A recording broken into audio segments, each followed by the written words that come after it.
అది తెలుగుదేశం పార్టీ యొక్క గొప్పతనం. మనము ఆ రోజు నుంచి రాజకీయం అంటే తెలీదు, కొన్ని కులాలకు, కొన్ని మతాలకు, కొంతమందికి మటుకే ఆ రోజు రాజకీయం చేస్తూ ఉన్నారు. ఎన్టీఆర్ వచ్చిన తర్వాత ఎంతో మంది మేధావులకు, విద్యావంతులకు, బీసీలకు, మైనార్టీలకు, ఎస్సీలకు ఈరోజు తమిళనాడులో ఏదో చెప్తున్నారు, డ్రైవర్కు ఎమ్మెల్యే చేశారు, మినిస్టర్ చేశారు.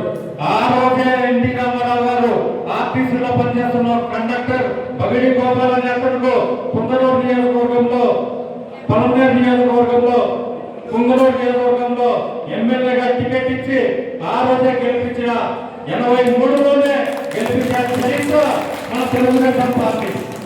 అలా ప్రజా సంక్షేమ కార్యక్రమాలతో ముందుకు పోతూ చంద్రబాబు నాయుడు గారు 1994లో 95లో ముఖ్యమంత్రి అయిన తర్వాత తెలుగుదేశం పార్టీని కొత్త పొత్తం పట్టించారు.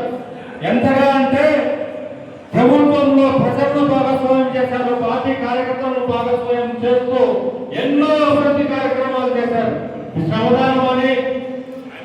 శ్రమదానంతో మొదలుపెట్టి చెరువులు, ఏ పథకంలో కూడా ప్రజలను భాగస్వామ్యం చేస్తూ ప్రభుత్వం అంటే ప్రజలు, ప్రజలంటే ప్రభుత్వం అనే నినాదంతో ఎంతో అభివృద్ధి చేస్తూ మనము 1982 నుంచి 1994 వరకు ఒక రకమైన రాజకీయం జరిగితే 94 నుంచి 2024 వరకు మన నాయకుడు చంద్రబాబు నాయుడు ఆధ్వర్యంలో ఇంకో రకంగా అభివృద్ధి తెలుగుదేశం పార్టీ ఆధ్వర్యంలో జరిగితే 2024 నుంచి ఇక రాబోయే తరంలో మన యువ నాయకులు లోకేష్ బాబు గారి ఆధ్వర్యంలో తెలుగుదేశం పార్టీ కొత్త పుంతలు పడుతుంది.